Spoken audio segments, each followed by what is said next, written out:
Saint-Esprit, merci parce que c'est toi qui parles à ton peuple. Merci parce que c'est par ta puissance que la parole de Dieu a touché ton cœur. Oh Saint-Esprit, merci. Saint-Esprit, merci. Saint-Esprit, merci d'être avec nous. Merci de convaincre maintenant une personne. Merci de ramener maintenant un cœur égaré à Dieu. Oh Saint-Esprit, merci pour ces moments. Conduis-nous pendant ces temps. Père, merci pour la joie que tu mets dans nos cœurs, pour l'assurance que tu mets dans nos cœurs. Nous prions maintenant dans le nom de Jésus. Que ton esprit prenne le plein contrôle. Que ton esprit parle au travers de nos bouches. Et que des mystères soient révélés. Et que la vérité soit révélée. Et que la vérité pénètre le cœur d'un homme et d'une femme aujourd'hui. Dans le nom de Jésus. Dans le nom de Jésus. Père, par tout cela qui regarde, Père éternel, c'est son nom, Père éternel, touche à leur cœur au nom de Jésus.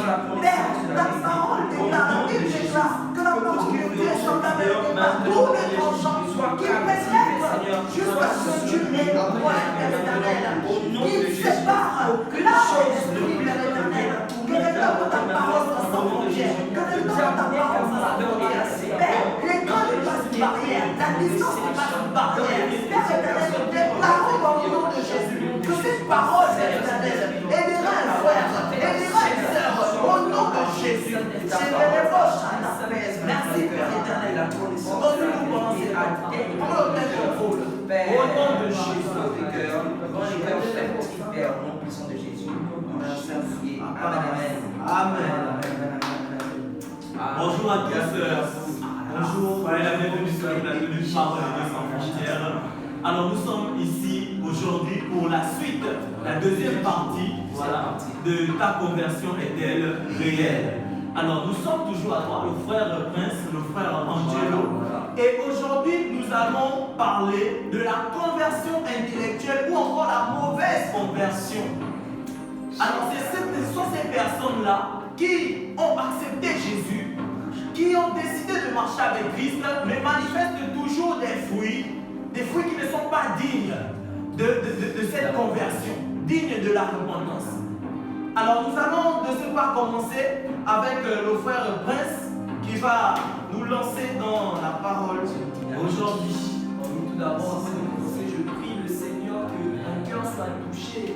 Je prie le Seigneur que par son Saint-Esprit, au travers de la parole que tu écoutes maintenant, tu sois impacté. Amen. Alors, comme mon frère Jules a dit, nous allons parler de la mauvaise conversion, ou encore parler de la conversion intellectuelle. Sans plus tarder, nous allons aller dans le livre de Matthieu 13. Matthieu 13, nous allons parler de la parole du semeur. Alors, la Bible déclare, ce jour-là, Jésus sortit de la maison et saisit au bord du lac. Il s'assit au bord du lac, pardon. La foule se rassembla autour de lui, si nombreuse qu'il monta dans une barque où il s'assit. Toute la foule se tenait sur le rivage. Il leur parla en parabole sur beaucoup de choses. Il dit, un semeur sortit pour semer, car il semait une partie de la semence tomba le long du chemin. Un oiseau vint et la mangèrent. Une autre partie tomba au sol, dans un sol pierreux. Elle n'avait pas beaucoup de terre. Elle leva aussitôt parce qu'elle ne trouva pas un terrain profond. Quand le soleil parut, elle fut brûlée et sécha faute de racines. Une autre partie tomba sur les ronces. Les ronces poussèrent et étouffèrent. Une autre partie tomba dans de la bonne terre. Elle donna donc du fruit avec un rapport de 100, 60, 30 pour que celui qui a des oreilles entende ce que l'Esprit dit, ce qui a des oreilles pour entendre. Amen. Alors, nous allons parler de la mauvaise conversion ou la conversion intellectuelle. Alors, la Bible en Matthieu nous présente 4 types de terre. La Bible en Matthieu nous montre une terre, nous montre un semeur qui a semé dans 4 types de terre. La première terre est une terre où les oiseaux viennent et dévorent. La deuxième terre est une terre où les pierres, faute de terre, faute d'enracinement, maintenant la semence n'est pas produite. La troisième terre est une terre maintenant qui contient des roses avec des épines. et les roses et les épines poussent. Maintenant viennent étouffer ce qui a été semé et il n'y a pas de semence, il n'y a pas maintenant de fruit. Alors nous allons parler de la conversion intellectuelle ou de la mauvaise conversion. Alors, je viens d'abord parler de la première terre. Cette terre-là, qui lorsqu'on sème, les oiseaux viennent et dérobent. Alors toi qui as entendu parler de Jésus un jour, toi qui as un jour entendu parler de la parole de Dieu, toi qui un jour même s'est avancé et dit j'accepte Christ, toi qui ne dures pas, toi qui, lorsqu'on parle de la parole de Dieu, est embrasé un jour, 2 jours, 3 jours, ensuite tu retombes encore dans tes mauvaises voies. Oh, je viens te dire que tu n'es pas converti. Je viens te dire considère tes voies. Je viens te dire considère tes voies. Je viens te dire considère tes voies.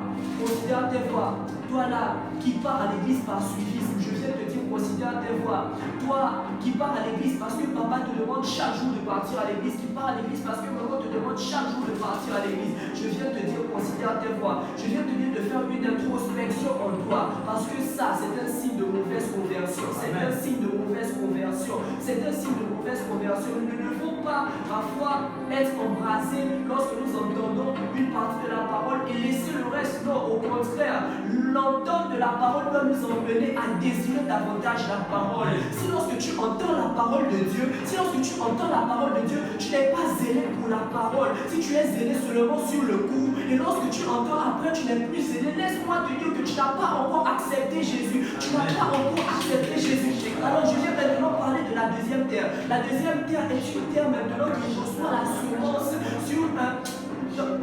la semence avec une terre pleine de pierres. Les terres pleines de pierres. Alors qu'est-ce que représentent les pierres? Les pierres représentent maintenant tout ce que tu n'as pas abandonné, tout ce qui rend ta terre pure, tout ce qui rend ta terre pure, tout ce qui fait en sorte que l'eau n'arrive pas bien à pénétrer dans maintenant le cœur. La Bible déclare que la parole de Dieu maintenant est comme une eau vive qui coule maintenant en nous et qui nous vivifie.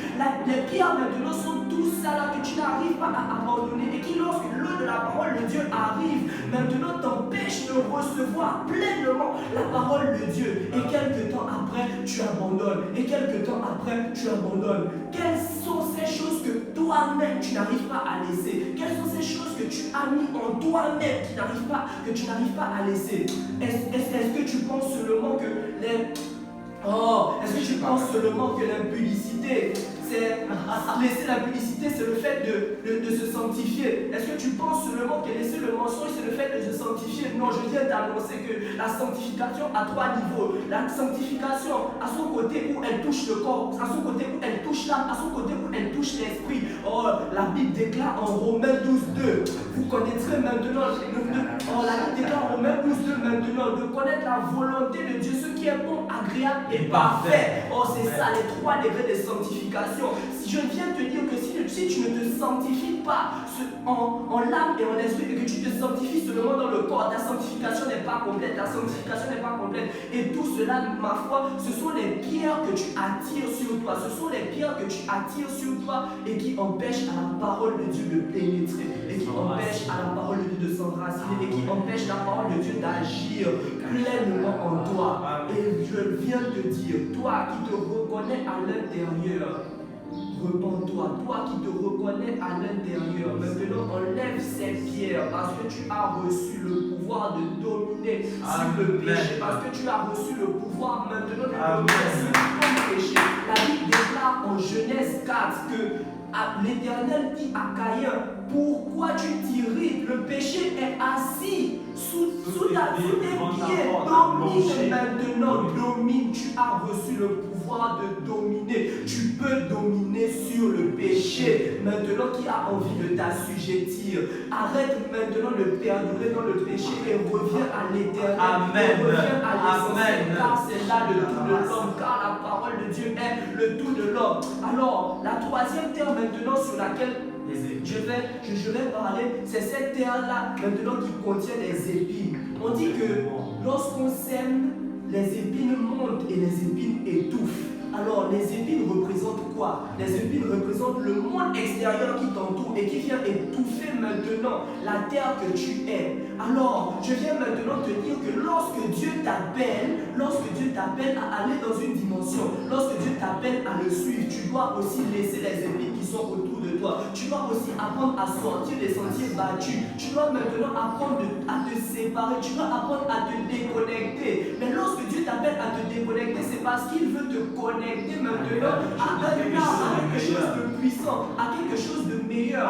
S'il t'appelle à te déconnecter des épines, c'est parce qu'il veut que tu te connectes à cet arbre-là qui est au cours d'eau, au cours d'un ruisseau et qui ne tarit jamais, afin que toi-même tu puisses devenir ce même arbre-là. Jésus fait déclarer à la femme samaritaine que si tu bois de cette eau, tu n'auras plus jamais soif. Et toi aussi tu deviendras une source d'eau qui ne va plus jamais tarir. Maintenant, si Jésus t'appelle à abandonner les épines, c'est parce qu'il veut que toi aussi tu te connectes à ces épines et que tu te déconnectes à ces épines et que tu te connectes à l'arbre qu'il est afin que toi-même tu deviennes un arbre. Je ne connais pas ce lion-là qui met au monde un chat. Je ne connais pas ce chien-là qui met au monde un chat. Je viens de dire que les lions n'enfantent que les lions. Si véritablement tu as choisi Jésus, manifeste le caractère de Jésus. Si véritablement tu as choisi la lumière du monde, manifeste le caractère de la lumière du monde. La création attend avec un ardent désir la révélation que tu es. Est-ce que tu peux réaliser la dimension de ce verset? La création attend avec un ardent désir. Ça veut dire que la création est là et elle soupire après ta révélation. Mais toi, pourquoi t'attardes-tu encore aux choses de ce monde? Pourquoi t'attardes-tu encore au bas niveau? Pourquoi ne veux pas tu voler comme un aigle? Pourquoi ne veux pas tu voler à la dimension de ton Père? C'est cela les mauvaises conversions. Les mauvaises conversions, c'est refuser de voir dans la dimension de l'esprit. Parce que Joseph, lorsque l'Esprit de Dieu l'a parlé, l'Esprit de Dieu ne l'a pas tout montré. Mais Joseph ne s'est pas renfermé sur lui. Joseph a avancé dans la dimension de l'Esprit tout en se disant, le Dieu qui m'a montré le rêve là, c'est le Dieu qui va aussi accomplir la vision qu'il m'a montrée. Mais non, toi, est-ce que tu es semblable à ce chrétien-là qui, lorsque Dieu lui donne quelque chose parce qu'il ne voit pas la réalisation dans sa vie, lui voit aussi la réalisation dans la vie de son frère, s'irrite contre son frère? Est-ce que tu es semblable à ce chrétien-là qui manifeste la jalousie? Non, on ne doit pas manifester la jalousie. On doit manifester les fruits de l'esprit. On doit manifester l'amour. C'est cela les fruits de la bonne conversion. Ne serons pas les mauvais convertis. Non, nos pasteurs nous prêchent chaque jour. Aujourd'hui, nous sommes même à un temps nouveau. Nous avons la technologie avec nous. Nous avons le grand pasteur. Oh, je bénis Dieu pour mon père là-bas côté de la chapelle des conquérants. Amen. Oh, chaque jour, nous sommes enseignés puissamment. Nous sommes enseignés puissamment. Mais qu'est-ce que nous retenons de cela? Est-ce que il y a 2-3 jours qui passent, ensuite nous sommes plus zélés? Est-ce que autour de nous, nous avons créé des murs de pierre qui empêchent à l'eau de la parole de Dieu de pénétrer en nous? Ou est-ce que notre entourage même nous empêche de recevoir puissamment la parole de Dieu? Oh, soyons semblables à cette terre-là, qui est fertile, qui produit du fruit en son temps. Soyons semblables à cette terre-là. Oh, je prie Dieu que toi qui entends cette parole, tu reviennes sur le droit chemin, que tu reconsidères les voies, afin que Dieu, qui a envie d'établir son église sur toi, vienne maintenant bâtir pierre sur pierre. Reviens à l'éternel parce que c'est la plus belle des vies, c'est la plus belle des vies. Mon frère Angelo va béni encore une fois, parce que le Seigneur est avec vous. Alors on va aller tous ensemble, premièrement, dans 1 Jean, au chapitre 2, le verset 15. La Bible dit, n'aimez ni le monde, ni ce qui est dans le monde. Amen. Si quelqu'un aime le monde, l'amour du Père n'est pas en lui. Et c'est ça la réalité des fausses conversions, ou de la mauvaise conversion, ou de la conversion intellectuelle. Nous sommes toujours des jeunes convertis et nous voulons toujours écouter la musique mondaine. Nous voulons toujours pratiquer l'impudicité, nous voulons toujours mentir, faire tout ce qui n'est pas de Dieu, ce qui n'est pas en rapport avec le Seigneur. Nous voulons être ces chrétiens-là qui prions le soir, qui parlons de Dieu, mais qui ne faisons pas la volonté de Dieu. Je vais te dire, toi mon frère, ma soeur, toi qui m'écoutes maintenant, si tu penses que Dieu est un Dieu de mensonge, Dieu est un Dieu d'impudicité, Dieu est un Dieu de médisance, je vais te dire aujourd'hui que ce n'est pas un Dieu de médisance. Dieu est un Dieu de sainteté. Amen. Dieu est un Dieu de sanctification. Amen. Arrête de me dire que tu es chrétien, mais que j'écoute toujours Bouba. Ce n'est pas possible. Bouba n'est pas, n'est-ce pas, un héritier de Dieu. Il ne peut pas te donner, n'est-ce pas, un esprit qui t'emmène à glorifier Dieu. Sa chanson ne peut pas t'emmener à bénir le Seigneur. Il faut que tu écoutes des musiques que le Seigneur lui-même a inspirées par son esprit. Et c'est toutes ces choses-là qui rendent la mauvaise fondation. Nous sommes des chrétiens aujourd'hui, nous aimons WhatsApp, nous aimons Facebook. Combien de temps passons-nous devant la Bible? Combien de temps passons-nous devant Dieu? Qu'est-ce que nous demandons au Seigneur pour que nous puissions avancer? Nous voulons que Dieu soit dans nos études, dans nos familles. Mais qu'est-ce que nous faisons réellement pour lui? La Bible dit en 1 Jean, chapitre 2, le verset 4. La Bible dit, qui dit je le connais alors qu'il n'aime pas, il ne garde pas ses commandements, est un menteur et la vérité n'est pas en lui. Tu penses connaître Jésus, mais tu ne le connais pas. Pourquoi? Parce que tu ne gardes pas ses commandements. Et le Seigneur te dit aujourd'hui que tu es un menteur. Il te dit, je vais parler que tu es un menteur. Toi qui penses que le Christ, c'est quelqu'un à qui on croit, mais avec qui on ne garde pas les commandements. Moi, je vais te dire aujourd'hui que la Bible dit que nous sommes des menteurs. Nous sommes des menteurs parce que nous ne faisons pas la volonté de Dieu.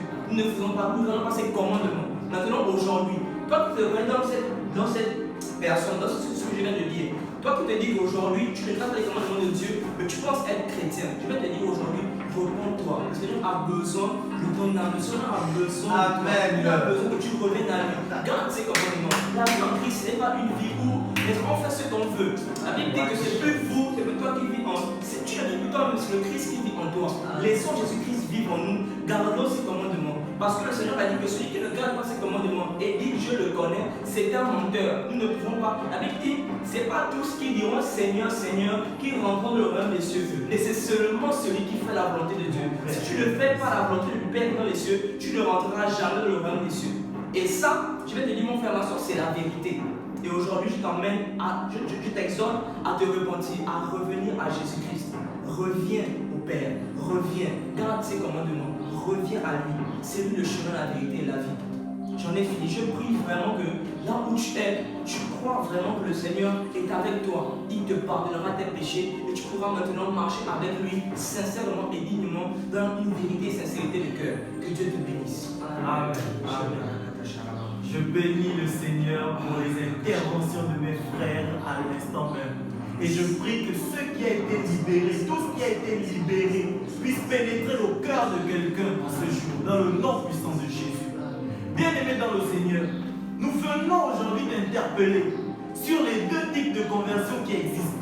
Soit la conversion intellectuelle ou la conversion spirituelle. Mais aujourd'hui, nous allons tout simplement nous pencher sur la conversion intellectuelle. Cette conversion-là, dans laquelle tu es rentré au travers d'un raisonnement. Tu as fait une comparaison. On t'a annoncé la parole, on t'a annoncé Jésus-Christ. Tu as dit, mais c'est vrai que je ne fais rien. C'est vrai que je n'ai pas de religion. Moi, je vais aller donc chez Jésus. Tu as comparé entre l'islam, tu as comparé la chrétienté. Tu as dit, pour Jésus-Christ, c'est mieux. Moi, je viens à Jésus-Christ. Voici la conversion intellectuelle. C'est celle-là où tu écoutes la parole de Dieu et le bon sens t'emmène à être là. Mais tu n'as pas encore compris. Ta conversion ne doit pas être intellectuelle. Tu ne dois pas raisonner, tu ne dois pas comparer pour aller à Dieu. Mais tu dois aimer Dieu, tu dois aimer Jésus. Alors celui-là qui est converti intellectuellement, il y aura des fruits qui seront manifestes. Le premier que je vais te donner, tu vas toujours aimer le péché. Tu vas toujours pratiquer le péché.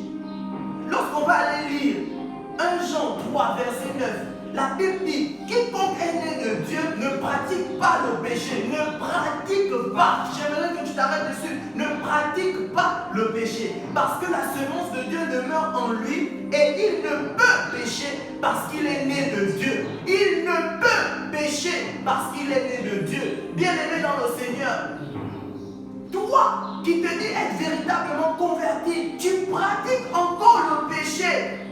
Ah frère, ta conversion elle est intellectuelle. Ta conversion elle est mauvaise. Car un enfant de Dieu né de nouveau ne pratique plus. Il y a une différence entre pratiquer et tomber. Il y a une différence entre être là par accident et préméditer. Qu'est-ce que nous aujourd'hui nous faisons?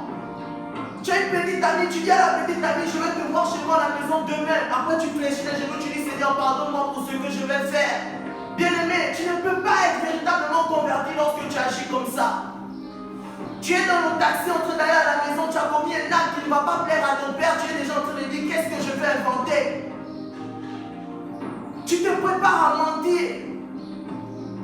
Bien-aimé, nous ne sommes pas comme ça. Lorsque nous naissons en Christ, nous ne sommes pas comme ça. Un enfant de Dieu, véritablement converti, doit haïr le péché. Il doit voir le péché partout. Tu as passé 3 heures de temps avec une soeur en train de ne rien dire. Tu dois te révolter parce que pendant ces 3 heures, tu aurais pu annoncer la parole ou tu aurais pu être chez toi en train de prier, en train de méditer. Une autre chose, lorsque le converti, il est converti intellectuellement, vous allez voir, il aura du mal à aller lire les Écritures. Il aura du mal à prendre le lait spirituel. Il aura du mal à désirer tout ce qui vient de Dieu. Il ne va pas aimer la parole. Mon frère, si tu te dis converti et que tu n'aimes pas lire, on ne te demande pas de ravager les versets bibliques par jour. On ne te demande pas de vider les chapitres de la Bible par jour.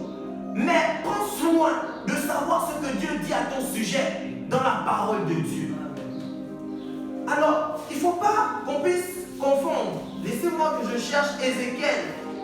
Dans le livre d'Ézéchiel, au chapitre 2, verset 10, la Bible dit: il le déploya devant moi, et il était écrit en dedans et en dehors des lamentations, des plaintes et des gémissements. Il était écrit. Au chapitre 3, verset 1, il me dit: fils de l'homme, mange ce que tu trouves, mange ce rouleau et va. Parle à la maison d'Israël. Verset 2, j'ouvris ma bouche et il me fit manger ce rouleau.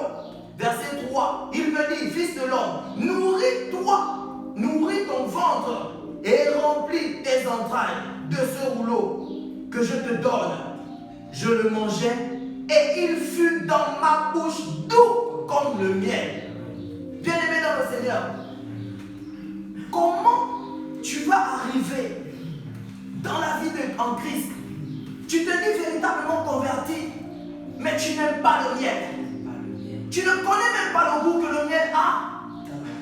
Tout ce que Dieu a appelé, il a toujours donné ce rouleau. Il a toujours fait marcher selon une parole, selon des principes. Bien-aimé dans le Seigneur, tu ne peux pas aller à Jésus. Tu ne peux pas dire être complètement converti. Et tu ne connais même pas la volonté de Dieu par rapport à la vie que tu mènes, par rapport à la vie que le monde mène. Cette volonté est tout simplement traduite dans la parole de Dieu, dans la Bible. Le converti intellectuel n'aime pas la méditation. Il ne médite presque jamais. C'est très rare. Il ouvre même sa Bible qu'à l'église. Difficilement il parle de Dieu à sa famille. La Bible dit dans Josué que ce livre de la bouche, de la vie ne s'éloigne point de ta bouche. Médite le jour et nuit. Médite le jour et nuit. Qu'est-ce que tu fais? Est-ce que la parole de Dieu, est-ce que le livre de la vie est proche de toi dans ta conversion? Le mauvais converti n'aime pas Dieu. Le mauvais converti, les fruits qu'on va voir, il n'aime pas Dieu. Il est allé là-bas, vraiment, c'est une conversion intellectuelle. Il est religieux. Il ne vit pas la vie de Dieu. La Bible dit: celui qui m'aime garde mes commandements. Celui qui m'aime garde mes commandements. Le mauvais converti n'arrive pas à garder les commandements de Dieu. Tu ne peux pas être un vrai converti et ne pas aimer Dieu et ne pas vouloir marcher avec Dieu. C'est impossible, bien-aimé. Tu ne peux pas. Tu ne peux pas.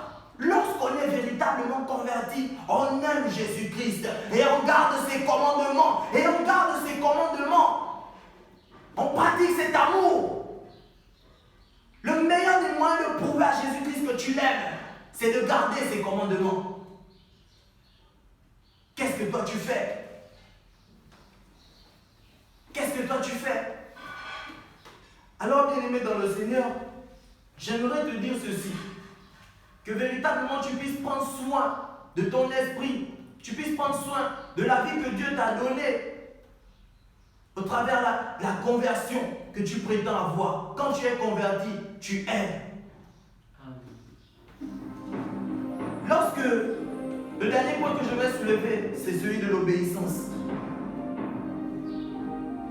Lorsque tu es converti de manière intellectuelle, tu obéis difficilement. Alors là, ça chauffe. Tu obéis difficilement. Tu as du mal. La Bible dit, ne mens pas. Tu mens et tu ne te rends même pas compte que tu as menti. La Bible dit, soumets-toi. Tu es orgueilleux et tu ne te soumets pas. La Bible dit, aime. Toi, tu détestes.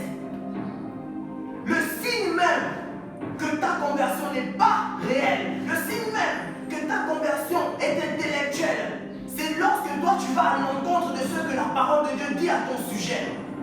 C'est la preuve que toi tu marches encore selon la chair. Car oui, avant de connaître Jésus, on marchait selon notre chair. On commettait l'iniquité, le péché. Maintenant, lorsqu'on marche avec Jésus, on a du mal. La Bible dit, vous connaîtrez la vérité et la vérité vous affranchira. Voici la vérité que parole de Dieu sans frontières, que mes frères et moi, nous sommes en train de vous donner. Que si ces signes sont manifestes dans vos vies, alors là, répandez-vous de là où vous êtes. Faites comme nous avons eu à le faire un jour. Fléchir les genoux, dire Seigneur, Seigneur, nous ne voulons pas vivre une vie de mensonge. Nous ne voulons pas. Alors aujourd'hui, nous avons parlé de la conversion intellectuelle. Demain, certainement, vous aurez la véritable conversion. Et vous aurez toutes les solutions. Mais déjà, mon frère, toi qui nous écoutes, rentre dans ta chambre, fléchis tes genoux et dis Seigneur, si c'est vrai cela, alors pardonne-moi. Pardonne-moi. Et laisse que je marche dorénavant sur le chemin que tu veux. Alors, frères et sœurs, mes frères et moi avons essayé de parler sur ce que l'Esprit de Dieu nous donne de parler. Certainement, nous n'avons pas tout dit, mais je pense que nous avons beaucoup dit selon l'Esprit de Dieu, selon que l'Esprit de Dieu nous a donné de parler. Maintenant, j'aimerais parler à ceux-là qui étaient avec moi autrefois. J'aimerais parler à ceux-là qui m'ont connu. J'aimerais parler à mes amis, à certaines personnes qui me connaissent sur Facebook. Aujourd'hui, je viens vous dire, répondez-vous, parce que si vous connaissez ma vie, vous savez ce que je faisais avant. Aujourd'hui, je me suis repenti de tout. Et maintenant, j'ai décidé de suivre Jésus. Amen. Alors toi, fais comme moi. Toi, fais comme moi.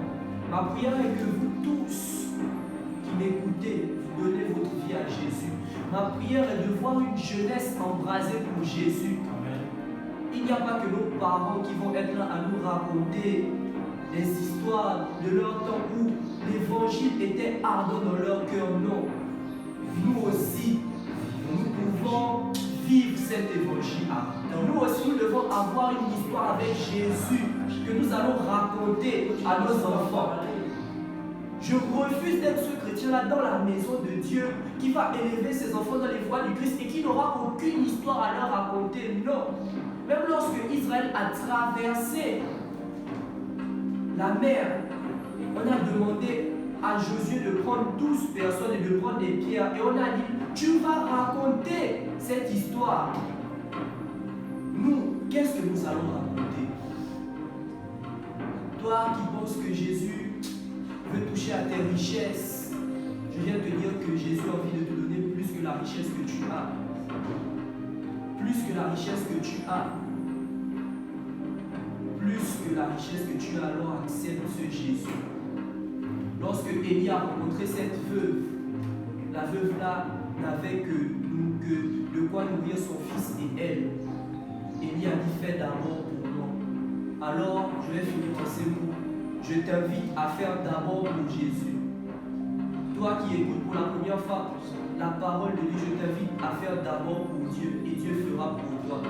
Soyez bénis, soyez bénis. Alors, bien-aimés dans le Seigneur, je reviens juste pour cette fois-ci essayer d'orienter une personne. Personnellement, nous sommes Gabonais.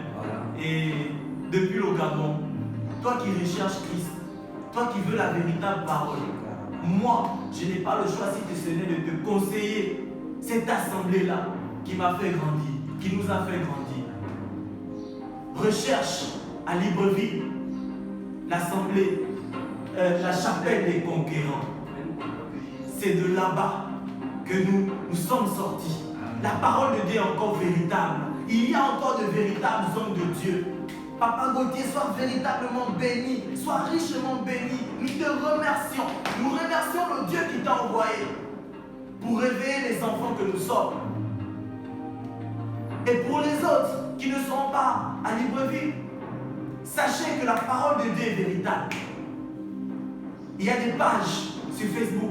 Il y a même déjà la chaîne YouTube, Parole de Dieu sans frontières. Vous pourrez retrouver des moments d'édification, des moments de méditation, d'exhortation.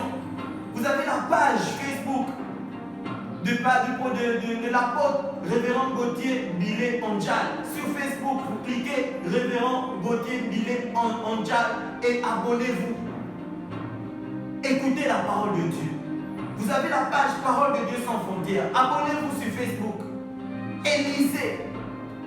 Vous avez la chaîne YouTube où vous pourrez venir écouter la parole de Dieu. Ne restez pas comme ça. Et que Dieu vous bénisse. Amen. Vraiment, ne restez pas dans votre coin. Venez véritablement, en ce moment de confinement, allez-y vraiment sur Internet. Recherchez les vrais hommes de Dieu. Comme il a si bien dit mon frère, le révérend Gauthier. Vraiment, lui, c'est ça, il est envoyé de Dieu. Et il y a plusieurs autres qui sont ainsi. Recherchez réellement. Pasteur Marcelo, le pasteur Yves Castan, que nous connaissons tous. Allons-y écouter la parole de Dieu. Nourrissons-nous, voir ce que l'Esprit vous donne. J'aimerais qu'on aille quelque part, à Ecclésiaste 8, au verset 8. La Bible dit, aucun homme n'est maître du souffle pour retenir ce souffle. Personne n'est maître du jour de la mort. J'aimerais attirer l'attention de tous, jeunes comme vieux, petits comme grands. La Bible est claire, il dit aucun homme n'est maître de son souffle. Ne vivons pas comme si ce que nous avons comme souffle, c'est nous qui l'avons, c'est pour nous. Non, ce souffle n'est pas dirigé, c'est pas nous qui dirigeons le souffle. La Bible dit que personne ne peut retenir ce souffle. Aujourd'hui, je vais te dire, mon frère, ma soeur, que on peut mourir à n'importe quel moment. Parce que nous ne savons pas à quelle heure nous allons mourir.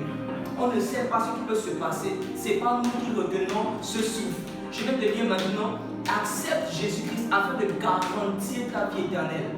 La Bible dit qu'après la mort vient le jugement. Après la mort, c'est le jugement. Dieu juge après la mort. La Bible dit aussi dans Romains 8:1 qu'il n'y a aucune condamnation pour celui qui a Jésus-Christ. Lorsque tu reçois Jésus-Christ, devant le Père devient ton avocat.